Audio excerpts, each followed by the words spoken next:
हरे राम राम हरे हरे, हरे कृष्ण कृष्ण कृष्ण हरे हरे, हरे राम राम हरे हरे, हरे कृष्ण कृष्ण कृष्ण हरे हरे, हरे राम राम हरे हरे, हरे कृष्ण कृष्ण कृष्ण हरे हरे, हरे राम राम हरे हरे, हरे कृष्ण कृष्ण कृष्ण हरे हरे, हरे राम राम हरे हरे, हरे कृष्ण कृष्ण कृष्ण हरे हरे, हरे राम राम हरे हरे, हरे कृष्ण कृष्ण कृष्ण हरे हरे, हरे राम राम हरे हरे, हरे कृष्ण कृष्ण कृष्ण कृष्ण हरे हरे, हरे राम राम हरे हरे, हरे कृष्ण कृष्ण कृष्ण कृष्ण हरे हरे, हरे राम राम हरे हरे, हरे कृष्ण कृष्ण कृष्ण कृष्ण हरे हरे, हरे राम राम हरे हरे, हरे कृष्ण कृष्ण कृष्ण कृष्ण हरे हरे, हरे राम राम हरे हरे, हरे कृष्ण कृष्ण कृष्ण कृष्ण हरे हरे, हरे राम राम हरे हरे, हरे कृष्ण कृष्ण कृष्ण कृष्ण हरे हरे, हरे राम राम हरे हरे, हरे कृष्ण कृष्ण कृष्ण कृष्ण हरे हरे, हरे राम राम हरे हरे, हरे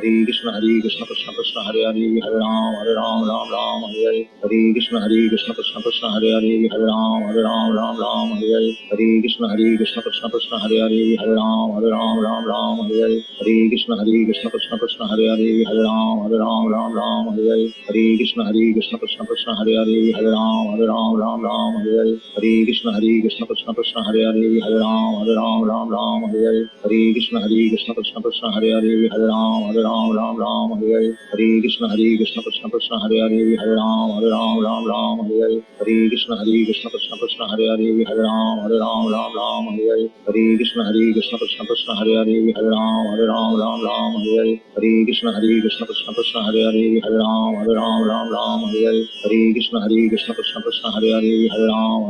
राम हरे हरे, हरे कृष्ण कृष्ण कृष्ण कृष्ण हरे हरे, हरे राम राम हरे हरे, हरे कृष्ण कृष्ण कृष्ण कृष्ण हरे हरे, हरे राम राम हरे हरे, हरे कृष्ण कृष्ण कृष्ण कृष्ण हरे हरे, हरे राम राम हरे हरे, हरे कृष्ण कृष्ण कृष्ण कृष्ण हरे हरे, हरे राम राम हरे हरे, हरे कृष्ण कृष्ण कृष्ण कृष्ण हरे हरे, हरे राम राम हरे हरे, हरे कृष्ण कृष्ण कृष्ण कृष्ण हरे हरे, हरे राम राम हरे हरे, हरे कृष्ण कृष्ण कृष्ण कृष्ण हरे हरे, हरे राम राम हरे हरे, हरे कृष्ण कृष्ण कृष्ण कृष्ण हरे हरे, हरे राम राम हरे हरे, हरे कृष्ण कृष्ण कृष्ण कृष्ण हरे हरे, हरे राम राम हरे हरे, हरे कृष्ण कृष्ण कृष्ण कृष्ण हरे हरे, हरे राम राम हरे हरे, हरे कृष्ण कृष्ण कृष्ण कृष्ण हरे हरे, हरे राम राम हरे हरे, हरे कृष्ण कृष्ण कृष्ण कृष्ण हरे हरे, हरे राम राम हरे हरे, हरे कृष्ण कृष्ण कृष्ण कृष्ण हरे हरे, हरे राम राम हरे हरे, हरे कृष्ण कृष्ण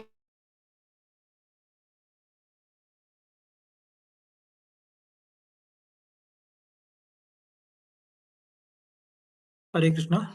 हरे कृष्णा हरे कृष्णा महामंत्र और वैष्णव महामंत्र से कक्षा समाप्त करेंगे।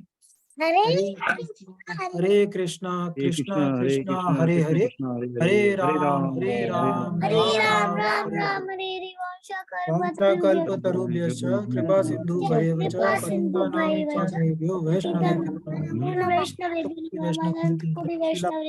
जय श्री श्री राधा माधव की जय। हरे कृष्णा। जय श्री कृष्ण। हरे कृष्णा। हरे कृष्णा। हरे कृष्णा। सभी को हरे कृष्णा। हरे कृष्णा। हरे कृष्णा सभी हरे कृष्ण प्रभु जी। हरे कृष्णा। हरे कृष्णा। हरे कृष्णा। प्रभु जी। हरे कृष्ण।